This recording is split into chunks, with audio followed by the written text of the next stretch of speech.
여러분, 그간 평안하셨습니까? 서재에서 전하는 말씀, 오늘은 그 31번째 말씀이 되겠습니다. 예수께서 승천하신 후에 한 세대가 훨씬 지났으나 그들은 예수의 가르침이나 행적을 기록으로 남길 필요성을 느끼지 못했던 것 같습니다. 왜냐하면 자기들이 세대가 끝나기 전에 곧 예수께서 재림이 있을 것으로 믿었기 때문이었습니다. 그러나 예수의 재림은 자기들이 생각했던 것처럼 그렇게 곧바로 이루어지지를 않았습니다. 그래서 믿는 사람들 사이에는 긴장감이 돌기 시작했습니다. 왜냐하면 예수의 재림을 기다리는 일이 장기전으로 들어가는 조짐을 보였고 예수를 목격했던 세대는 하나 둘 사라지고 있었기 때문입니다.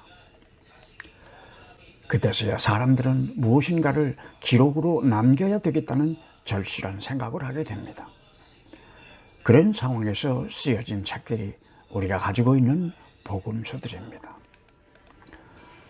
그 중에서도 맨 먼저 쓰여진 것으로 알려진 마가복음이 60년대 초에 쓰여진 것이라고 하네. 그때만 해도 예수의 십자가 사건이 있은 지 30년, 한 세대가 가고 다음 세대가 오던 시대였습니다. 그리고 마태복음과 누가복음은 그보다도 10여 년 후인 70년대 중반에나 쓰여졌다고 합니다. 예수를 기다리며 준비하는 목적으로 모였던 사람들, 그들이 바로 교회였습니다. 교회란 이미 그때부터 기다리는 사람들의 모임이었습니다. 그런데 마태는 그가 속해 있는 믿음의 공동체 내에서 위험 신호를 보게 됩니다. 예수의 재림을 기다리는 일이 장기전으로 들어가게 되니 사람들이 엉뚱한 곳에 마음을 쓰기 시작했던 것입니다. 나는 한국 동란 때 대합실에서 남쪽으로 가는 기차를 기다리고 온 일이 있습니다. 아주 추운 겨울이었습니다. 처음에는 언제 기차가 올지를 몰라서 사람들은 자주 창밖을 내다보았고 언제 들려올지도 모르는 기차의 경적에 귀를 기울였습니다. 그러고는 서로의 사정을 묻기도 하고 위로도 했습니다. 그러나 그 피난 열차는 영영 오지를 않았고 추운 대합실 내에도 어두움이 깃들기 시작했습니다. 그러자 사람들은 두려울 자리를 때문에 언성을 높이기 시작했고 사람들이 모여서 만들어낸 공동체가 운영되기 위하여는 지도력과 지혜와 힘과 영향력이라는 것이 필요했습니다. 그러한 과정에서 사람들은 나름대로 물질적인 투자도 하고 시간과 몸을 바치는 희생도 치르게 됩니다. 그런데 문제는 사람들이 자기들의 투자나 희생에 바른 대가를 요구하고 나오는 것입니다. 마태가 속해 있던 믿음의 공동체 내에서도 그런 사람들의 목소리가 높아지게 되었고 텃세라는 것을 하기까지 이르렀던 것 같습니다.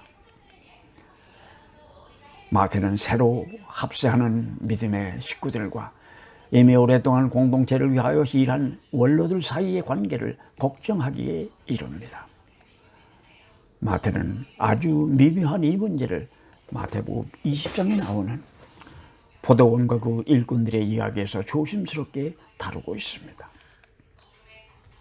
이 비유는 다른 복음서에는 없고 마태복음에만 기록되어 있는 이야기입니다. 이 예수님의 비유는 이렇게 시작됩니다. 하늘나라는 자기 포도원에서 일할 일꾼들을 고용하려고 이른 아침에 집을 나선 어떤 포도원의 주인과 같다. 이 문장에서 수식을 하고 있는 말들을 다 떼어버린다면 결국은 하늘나라는 포도원의 주인과 같다는 말이 되어버리고 맙니다. 이 한 절만으로는 마치 포도원 주인이 하늘나라라는 말처럼 들리기도 하는데 그것보다는 하늘나라가 운영되는 원리는 이 포도원이 운영되는 원리와 같다는 것으로 보는 것이 옳을 것입니다. 그 포도원의 주인은 새벽같이 인력시장으로 달려갑니다. 포도원에서 일할 일꾼이 필요했기 때문입니다. 거기서 하루 품값으로 한 데나리온을 약속한 다음 일꾼들을 포도원으로 다리고 옵니다.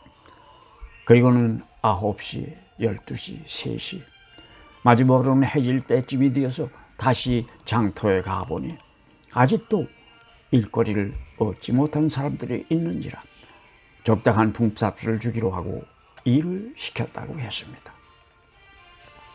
그런데 일이 끝나고 품값을 정산하는데 늦게 온 사람부터 시작하여 한두 시간 일한 사람이나 12시간을 일한 사람이나 모두 한 데나리온씩을 지불했더니 일찍 와서 오래 일한 사람들이 자기들의 응당 더 받을 것으로 생각을 하다가 다 같이 한 데나리온을 받게 되니 항의를 하게 됩니다.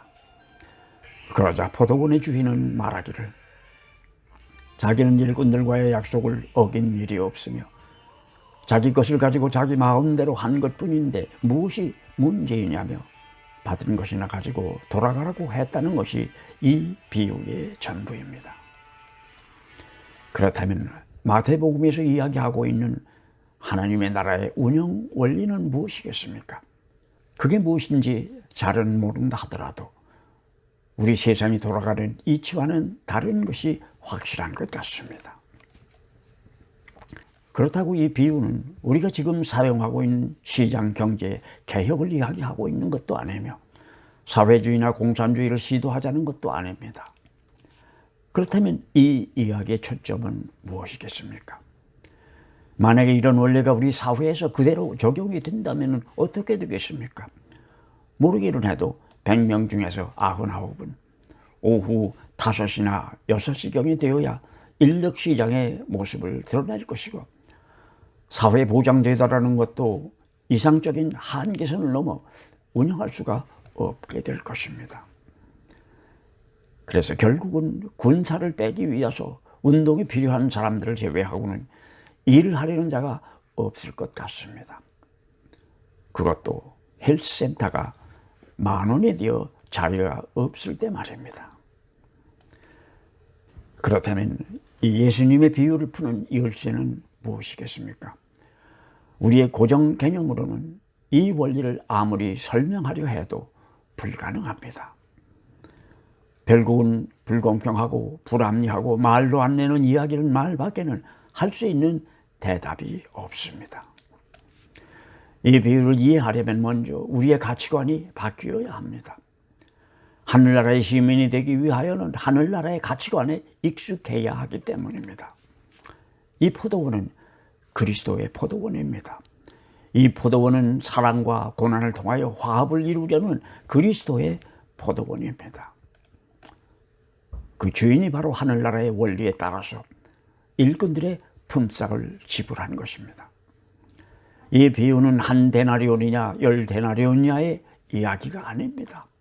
돈에 관한 이야기가 아니라는 것입니다. 출근부와 노동시간에 관한 이야기도 아니며 일터에서 일어난 장한 일을 해냈느냐는 이야기를 하는 것도 아니며 더구나 노동조합에 관한 이야기도 아닙니다. 그저 그리스도께서 소유하고 운영하는 포도원에서의 생활과 운영 원리를 말하고 있을 뿐입니다. 간단하게 이야기를 한다면 이 포도원은 자비와 사랑과 치유로 관계 회복과 변화된 삶의 모습을 목적으로 시작된 포도원이라는 것입니다. 그러므로 이 포도원에서는 피부의 색깔도 사회의 계층도 빈부의 차이도 남녀의 구별도 사회적인 위치도 문제가 되지를 않으며 서로를 이해하고 봉사하고 그것들만이 비싸게 인정받는 사회라는 것입니다. 마태복음이 이야기하는 이 포도원에서의 일을 하고 얻는 대가는 우리가 가지고 있는 소비경제의 원리로는 그 계산이 불가능합니다. 그렇다면 이 비유가 내게 하고 있는 이야기는 무엇입니까? 내가 이 포도원에서 일을 하고 얻을 수 있는 대가는 무엇이자는 것입니다. 그것은 데나리온이 아니고 기쁨, 환희, 그리고 평안입니다. 영어로는 joy라는 단어를 씁니다. J-O-Y. 이 단어가 주는 뉘앙스가 한국말의 기쁨이나 환희라고 하는 단어가 주는 느낌보다는 좀 더 원래의 뜻에 가깝지 않은 하는 생각을 해보았습니다. 그래서 사람들은 그 모자르는 것을 보충하기 위하여 기쁨이라는 명사 앞에 참이라는 형용사를 붙이는지도 모르겠습니다. 교회 다닌다고, 주일날 교회에 빠지지 않는다고 다 이 예수 포도원의 일꾼은 아닙니다. 어떤 이들은 일이 다 끝나기도 전에 데나리온을 요구하는 사람도 있습니다. 주께서 주시는 참 기쁨과 환희와 평안을 구하시는 여러분이 되시기를 바랍니다. 포도원의 일꾼으로 택함을 받았다고 하는 것은 포도원 건설에 참여할 수 있는 기회를 부여받았다는 이야기입니다. 그리스도의 약속은 무엇입니까? 하늘나라입니다. 그 하늘나라는 어떻게 시작이 됩니까? 화해로 시작이 됩니다. 형제와의 화해, 다른 피조물과의 화해를 통한 하나님과의 화해입니다. 그리고 예수의 사랑은 그 화해를 위한 방법입니다. 사랑은 방법이지 목적이 아닙니다.